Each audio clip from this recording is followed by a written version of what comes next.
Mister and Mrs മലയാളത്തിൻ്റെ പുതിയൊരു വീഡിയോയിലേക്ക് സ്വാഗതം.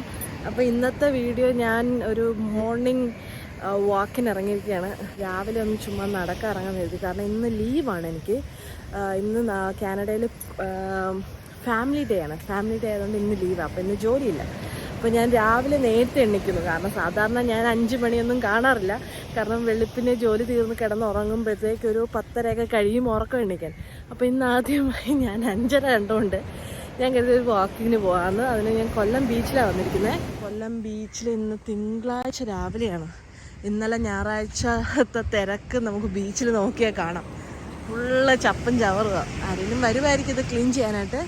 പക്ഷേ ഇന്നലെ രാത്രിത്തേൻ്റെയാണ് ഈ കാണുന്നത്. നിറയെ ആൾക്കാരുണ്ട് നടക്കാനും ഒക്കെ ആയിട്ട്. ഞാൻ എൻ്റെ കസിനുമായിട്ടാണ് വന്നിരിക്കുന്നത്. ആ കുഴി തന്നെ ഇട്ട് കൊടുക്കണം.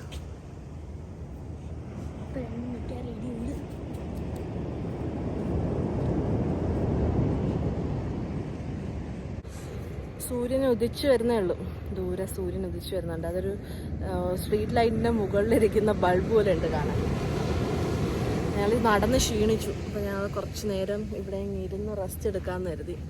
നല്ല രീതിയിൽ കിതച്ചിട്ടുണ്ട്. നല്ല വലിയ എക്സസൈസ് ഒന്നും ചെയ്തില്ല. ചെറിയ രീതിയിലൊന്ന് ഒരു 200 സ്റ്റെപ്പ് കയറി ഇറങ്ങി. പിന്നെ ഒരിച്ചിരി നേരം അങ്ങോട്ടും ഇങ്ങോട്ടും ഒക്കെ നടന്നു. കാരണം മണ്ണിൽ കൂടി നടക്കുക എന്നുള്ളത് തന്നെ കുറച്ച് ഭയങ്കര കാലിനൊക്കെ നല്ല ഒരു ഫോഴ്സ് കൊടുത്ത് നടക്കുന്നതൊക്കെയാണ്. അപ്പം കടൽ തീരത്തൂടി നടക്കണമെന്നുണ്ട്. അപ്പോൾ ഞാൻ കരുതി ഷൂ ഒക്കെ ഒന്ന് മാറ്റി വെച്ചിട്ട് കടൽ തീരത്തൂടി നടക്കാമെന്ന്. പണ്ടൊക്കെ ഈ രാവിലെയൊക്കെ ഈ റോട്ടിൽ കൂടിയൊക്കെ പോകുമ്പോൾ ഞാൻ കരുതിയിട്ടുണ്ട് എന്തുമാത്രം ആൾക്കാർ ഈ കോപ്രായം കാണിക്കാൻ വേണ്ടി വരുന്നതെന്ന്. പക്ഷെ ഒരു 25 വയസ്സേ കഴിയണം എന്തിനാ ഈ കോപ്രായം കാണിക്കുന്നതെന്ന് തിരിച്ചറിയാനായിട്ട്. കാരണം നമ്മൾ അത്രയും നാൾ കഴിച്ചു കൂട്ടിയതെല്ലാം നമ്മുടെ ബോഡിയിൽ പിടിക്കുന്ന 25 വയസ്സിന് ശേഷം കുറച്ച് ദഹിക്കാനും ഫാറ്റ് ബേൺ ചെയ്യാനൊക്കെ ഇച്ചിരി പാടാണ്. അപ്പോൾ ആ സമയത്ത് നമ്മൾ എക്സ്ട്രാ വർക്കൗട്ട് ചെയ്യണം. എസ്പെഷ്യലി നമ്മളൊക്കെ എൻ്റെ ജോലി എന്ന് പറഞ്ഞു കഴിഞ്ഞാൽ ഞാൻ കുത്തിയിരുന്ന് ജോലി ചെയ്യില്ല. എന്ന് വെച്ചാൽ ചെയറിലിരുന്ന് കഴിഞ്ഞാൽ 8 മണിക്കൂർ അതിൽ തന്നെ ഇരിക്കില്ല. അപ്പം ഫിസിക്കലി എല്ലാത്തൊരു ജോബ് ആവുന്നവർ ഇതിനൊക്കെ സ്വന്തം ഹെൽത്ത് നോക്കണം. പിന്നെ ഇമ്പോർട്ടൻ്റ് അല്ല നമ്മൾ ചബ്ബിയായിരിക്കുക അല്ലെങ്കിൽ നമ്മൾ ഇച്ചിരി ഫാറ്റായിരിക്കുക എന്നുള്ളതെല്ലാം നമ്മുടേതായ ചോയ്സാണ്. ഇപ്പം ഒരാൾ മെലിഞ്ഞിരുന്നാൽ മാത്രം സുന്ദരിയാണ് എന്നൊന്നുമില്ല. കുറച്ച് വണ്ണമുള്ളവരും ഇച്ചിരി ചബ്ബിയായിട്ടിരിക്കുന്നവർക്കൊക്കെ നല്ല ഭംഗിയുള്ള ഒരുപാട് പേരുണ്ട്. അപ്പം നമ്മുടെ ബോഡി നമ്മുടെ തീരുമാനമാണ്. നമുക്ക് ഫിറ്റായിരിക്കണമെങ്കിൽ നമുക്ക് ഫിറ്റായിരിക്കാം. അല്ലാതെ നമുക്ക് വണ്ണത്തിൽ ഇരിക്കണമെങ്കിൽ നമുക്ക് വണ്ണത്തിൽ ഇരിക്കാം. അപ്പോൾ അതെല്ലാം ഓരോരുത്തരുടെ ചോയ്സാണ്. അപ്പം ബോഡിയിൽ വർക്കൗട്ട് കുറയുമ്പം എൻ്റെ സ്ട്രെങ്ത് ഭയങ്കരമായിട്ട് താഴോട്ട് പോകുന്ന എനിക്ക് തോന്നി. അപ്പം ഞാൻ കരുതി കുറച്ച് വർക്കൗട്ട് ചെയ്യാം. വർക്കൗട്ട് ചെയ്യുന്നതനുസരിച്ച് എനർജി കുറച്ച് കൂടുമല്ലോ എന്ന് കരുതിയിട്ടാണ്. ഇപ്പോൾ കുറച്ച് ദിവസമായി ഈ കോപ്രായം തുടങ്ങിയിട്ട്. അപ്പം ഞാനിന്നിപ്പം കുറച്ച് നല്ല രീതിയിൽ വിയർത്തിട്ടുണ്ട്. ഇനിയിപ്പം കടലിൻ്റെ തീരത്തുകൂടി കുറച്ച് അങ്ങോട്ടും ഇങ്ങോട്ടുമൊക്കെ നടന്നിട്ട് വട്ടെ. നന്നായിട്ട് പോകുമ്പോൾ എന്തെങ്കിലും മീനൊക്കെ കിട്ടുകയാണെങ്കിൽ നമുക്കൊന്ന് മീനൊക്കെ വാങ്ങണമെന്നുണ്ട്. കാരണം നല്ല ഫ്രഷ് മീൻ നമ്മൾ ഈ കടൽ തീരത്ത് വരുമ്പോഴാണ് കിട്ടുന്നത്.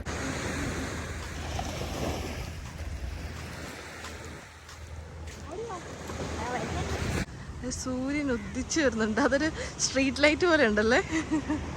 സൂര്യൻ ഉദിച്ചു വരുന്നതാണ്.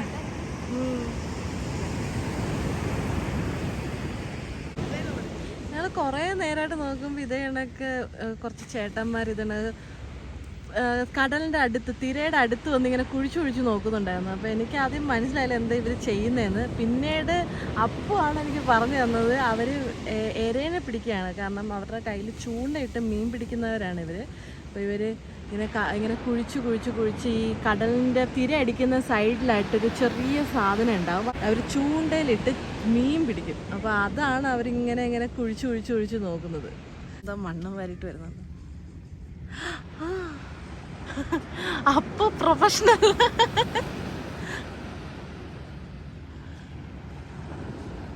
അപ്പൊ ഇവൻ പുലിയാട്ടാ. ആ ചേട്ടൻ കൊറേ കിടന്ന് കുഴിച്ചിട്ടുണ്ടായിരുന്നു. അവന് ഒരേ ഒരു വാരൽ എങ്ങനെയാണ് അവനത് പിടിച്ചേ? അവന് ഒരേ ഒരു വാരലില് ഈ സാധനം ഇതെന്താ ഇതിനെ കൊരുത്തിയിട്ടാണ് അവരിടുന്നത്. ഇതൊന്ന് പിടിക്കുമോ നീ ഇങ്ങനെ? തോടെടുത്ത ഈ തോട് അതെന്താ ഇങ്ങനെ ഇത് മാത്രമേ ഇടും. ഓക്കെ, തോട് കളഞ്ഞിട്ട് അതിനെ കൊരുത്തി അങ്ങ് ഇടും അല്ലേ. ഇതിനെന്താ പേര് പറയാ? കടലാന്നാന്ന് വിളിക്കട്ടെ ഞാൻ. ഇത് ഞണ്ട് പോലെ അല്ല കേട്ടോ. ഇച്ചിരി വെള്ളം നനയ്ക്കാം അവിടെ മോനെ. വെള്ളം നനച്ചിട്ട് ഇവനൊന്ന് കഴുകിട്ട് വാ. പോലെ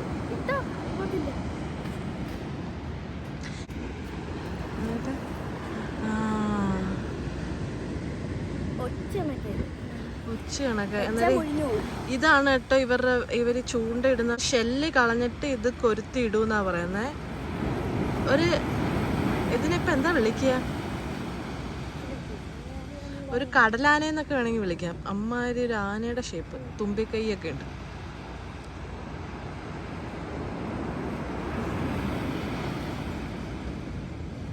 അവന് ഇതിന്റെ പേരറിയത്തില്ല, അതുകൊണ്ട് അവൻ ആ അങ്കിളിന്റെ അടുത്ത് ചോദിക്കാൻ പോയിരിക്കും ഇതിന്റെ പേരെന്താന്ന്. ഒരു പ്രത്യേകതരം ജീവി, ഇത് മണ്ണിൽ വെച്ച് കഴിഞ്ഞാൽ ഇത് തന്നെത്താനെ കുഴിച്ചു പോകുന്നാണ് പറയുന്നത്. നമുക്കൊന്ന് വെച്ചേക്കാം.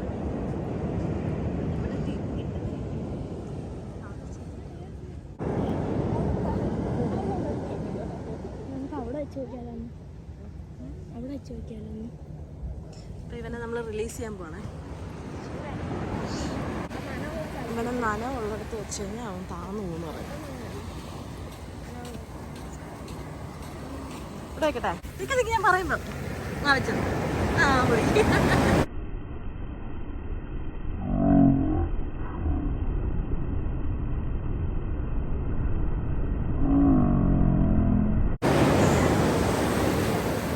അങ്ങനെ നമ്മൾ അവനെ റിലീസ് ചെയ്തിരിക്കുകയാണ്.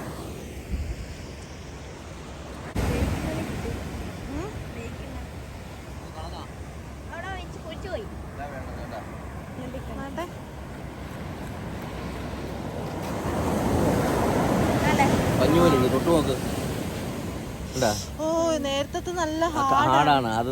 ഇതിന്റെ തോടിളക്കി കളഞ്ഞാണ് ഇത്. ഇതാണ് നമ്മൾ ചൂണ്ടയെ കുത്തിയിരുന്നത്. അതാണ് തോന്നുന്നത്. ചൂണ്ട എവിടെ ഇടുവോ? ഇത് ഒരെണ്ണം പോരാ, കുറച്ച് കിട്ടണം. പാടാണല്ലേ. ഈ പുഴു ഇതൊക്കെ ഇല്ലേ, എന്താ അതിന്റെ പേര്? മണ്ണിര. അതിനെ വിട്ടുവോ? അതിനെ ഇവിടെ ഉണ്ട്, പക്ഷെ അത് ഇടത്തില്ല. അതിടില്ല. അത് വളരെ റെയർ ആണ്. എന്നിട്ട് എന്ത് മീൻ കിട്ടും? എല്ലാ മീനും മീനും കിട്ടും. ആണോ? ചൂരയൊക്കെ കിട്ടുമോ? ചൂര ഇവിടെ വരത്തില്ല. ചൂര ഇവിടെ വരത്തില്ല. നെത്തോലിയാ? ചേട്ടൻ ആദ്യം ചൂണ്ടയ്ക്കുള്ള ഇര തപ്പിക്കൊണ്ടിരിക്കുകയാണ്. അന്നേരം നമ്മൾ നേരത്തെ പിടിച്ചതല്ല, അതിൻ്റെ കൂടി ഇച്ചിരി കൂടി മെച്ചേർഡ് ആയിട്ടുള്ള സാധനമുണ്ട്. ഇച്ചിരി കൂടി വണ്ണം. അന്നേരം ആ ഹാർഡൊക്കെ മാറി ഇച്ചിരി സോഫ്റ്റ് ആവും. ആ സാധനത്തെ വേണം ഇടാനോ.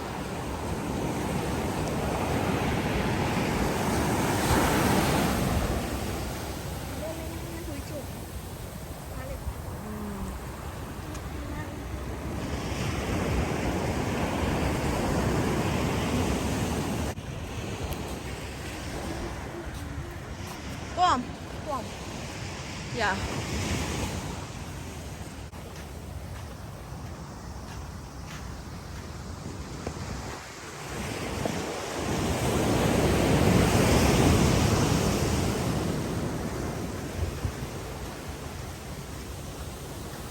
ഇങ്ങനെ ചൂണ്ടയിട്ട് മീൻ പിടിക്കുന്നത് ആ ഒരു സാധനം വെച്ച് ആദ്യമായിട്ടാണ് ഞാൻ അറിയുന്നത്. അപ്പം എക്സസൈസ് ഒക്കെ കഴിഞ്ഞു, ആവശ്യത്തിന് എക്സസൈസ് ഒക്കെ ചെയ്തതിന് ശേഷം ഞങ്ങൾ തിരിച്ചു പോകാൻ. ഇപ്പോൾ സൂര്യൻ തലയ്ക്ക് മീനിലെത്തിയിട്ടില്ല. അപ്പം നേരെ സ്കൂട്ടർ എടുത്താൽ ഞങ്ങൾ ഇങ്ങോട്ട് വന്നത്. സ്കൂട്ടർ എടുത്ത് എൻ്റെ വീട്ടിൽ നിന്ന് ഏകദേശം ഒരു 10-15 മിനിറ്റ് ഇങ്ങോട്ട് വരണം. എന്നിട്ടാണ് നമുക്ക് കൊല്ലം ബീച്ചിലെത്താൻ പറ്റുക. അപ്പം ഞങ്ങൾ സ്കൂട്ടർ എടുത്ത് വീട്ടിലോട്ട് പോട്ടെ.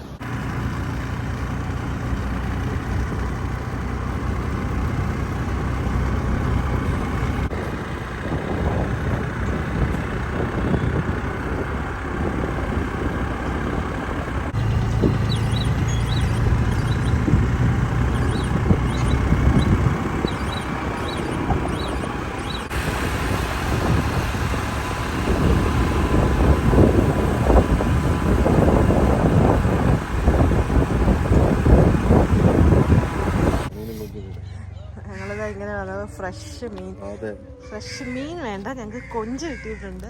കൊഞ്ച് ഇതിപ്പോൾ ഏത് സ്ഥലം ചേട്ടാ? പരവൂരല്ലേ? പരവൂരെത്തി. പരവൂർ കായൽ കൊഞ്ചാണ്, കടലിപ്പുറത്തുണ്ട്. ഇത് കടൽ കൊഞ്ചും കായൽ കൊഞ്ചും ഉണ്ട്. അപ്പം 600 രൂപയ്ക്ക് ഇത്രയും കൊഞ്ച്. ഇതിലിപ്പോൾ ഇത്രയും കൊഞ്ചുണ്ട്. അത് 600 രൂപയ്ക്കാണ് നമുക്ക് കിട്ടിയത്.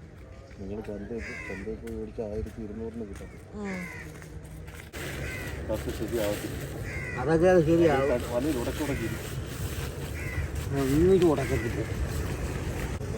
ശരി ചേട്ടാ, 300 രൂപ കിട്ടി. വേണ്ട ചേട്ടാ. ശരി എന്നാ, താങ്ക്സ്. ഞാൻ കൊഞ്ചിൻ്റെ ഫാനാണ്, അതുകൊണ്ട് മാത്രമാണ് നമ്മൾ ഇത്രയും കൊഞ്ചും വാങ്ങിച്ചത്.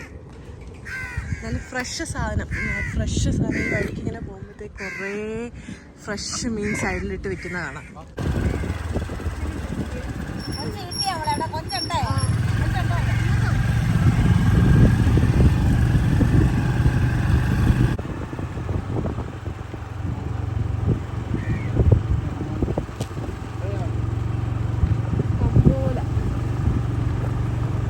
നമ്മൾ കുറച്ചു നേരം വണ്ടി ഓടിച്ച് പോയിക്കൊണ്ടിരിക്കുമ്പോഴാണ് ഈ ഒരു സംഭവം കണ്ടത്. ഇത് മീൻപിടുത്തത്തിൻ്റെ പല രീതിയിലും മീൻപിടുത്തങ്ങൾ ഉണ്ടാവുമല്ലോ. ഇന്നേരം ഇതൊരു പഴയ മെത്തേഡാണ്, ഇതിനെ കമ്പോല എന്നാണ് പറയുന്നത്. ഇതിപ്പോൾ രണ്ട് സൈഡിൽ നിന്ന് ആൾക്കാർ നിന്ന് വല വലിച്ച് കയറ്റുന്നതാണ്. ഇതിപ്പം ഈ വല കൊണ്ടിടുന്നത് ഒരു വള്ളമോ അല്ലെങ്കിൽ ഒരു ബോട്ടോ ആയിരിക്കും. യൂഷ്വലി ഒരു വലിയ പഴയ കാലത്തുള്ള മരത്തിലുള്ള വള്ളങ്ങളാണ് പോകുന്നത്. കമ്പോല വള്ളങ്ങൾ എന്ന് പറയുന്നത് അങ്ങനത്തെ വള്ളങ്ങളാണ്. ആ വള്ളങ്ങൾ പോയി കടലിൽ വലയിട്ടിട്ട് രണ്ടറ്റം രണ്ട് സൈഡിൽ കൊടുക്കും. രണ്ടറ്റത്ത് നിന്നും കുറേ ആൾക്കാരിങ്ങനെ വലിച്ച് കയറ്റും. അതിൽ ഈ സൈഡിൽ നിന്ന് കുറച്ചൊരു ചെറിയ ഗ്യാങ്ങും അപ്പുറത്തെ സൈഡിൽ നിന്ന് വേറൊരു ഗ്യാങ്ങും നിന്നായിരിക്കും വലിക്കുന്നത്. അപ്പം നിങ്ങൾ നോക്കിയാൽ മനസ്സിലാവും, ഈ ഗ്യാങ് കൂടാതെ അങ്ങ് ദൂരെ വേറൊരു ഗ്യാങ് കൂടിയുണ്ട്. അപ്പം ഇവർ വലിച്ചെടുക്കുന്നത് ഒരു വലയാണ്. ഈ വല വലിച്ച് കയറ്റുമ്പോഴത്തേക്ക് അതിൻ്റെ അകത്ത് മീനുണ്ട്. ഇവരെല്ലാവരും കൂടി ഷെയർ ചെയ്യും. ഞാൻ ഒരു കുറേ കൂടി നടന്ന് രണ്ട് ഗ്യാങ്ങും അടുക്കാൻ നോക്കുക. അന്നേരം ഇവിടെ അടുത്ത് നിന്നവർ കുറച്ചുകൂടി മാറി നിന്ന് അവിടെ നിന്ന് വലിക്കുക. നല്ല ഭംഗിയുള്ള സ്ഥലം കേട്ടോ. ഇതിനപ്പുറം ഈ തെങ്ങുകൾക്കപ്പുറം കായലാണ്, ഇവിടെ കടലും. അപ്പോൾ കായലിൻ്റെയും കടലിൻ്റെ നടുക്ക് വയ്ക്കുന്ന ഒരു ചെറിയ നാരമായിട്ടുള്ള സ്പേസ് മാത്രം ഇത്. നല്ല ഭംഗിയുള്ള സ്ഥലമാണ്. എസ്പെഷ്യലി രാവിലെ വരുമ്പോഴാട്ടോ ഇത്രയും ഭംഗിയുള്ള ഇവിടെ. ഇപ്പോൾ വീട്ടിൽ ചെന്ന് ഉടുപ്പൊക്കെ മാറിയിട്ട് ഇറങ്ങിയത്. മീൻ വാങ്ങിച്ച് കൂട്ടലെന്നാണ് എൻ്റെ പണിയെന്ന് തോന്നുന്നു. അങ്ങ് ദൂരെ കാണുന്നൊരു കായലും ഇതൊരു കടലും. അപ്പോൾ കായലിനും കടലിനും ഇടയ്ക്ക് നിൽക്കുന്ന ഒരു സ്ഥലമാണിത്. ഇവിടെ അധികം വീടുകളൊന്നുമില്ല. ഈ കായലെന്ന് പറയുന്നത് നമ്മുടെ അഷ്ടമുടി റിവറിന്ന് വരുന്ന ഒരു ബാക്ക് വാട്ടറാണ്. അത് കടലിലേക്ക് ചേരുന്നതിന് മുമ്പുള്ള ഒരു ചെറിയൊരു സ്പേസാണ് ഈ സ്ഥലം. ഇതിന് കുറച്ച് ദൂരം ഒരു 5 കിലോമീറ്ററോളം മാറി കഴിയുമ്പം ഈ കായലും കടലും ചേരുന്ന ഒരു സ്ഥലം കൂടിയാണ്. അതിന് പൊഴി എന്നാണ് പറയുന്നത്.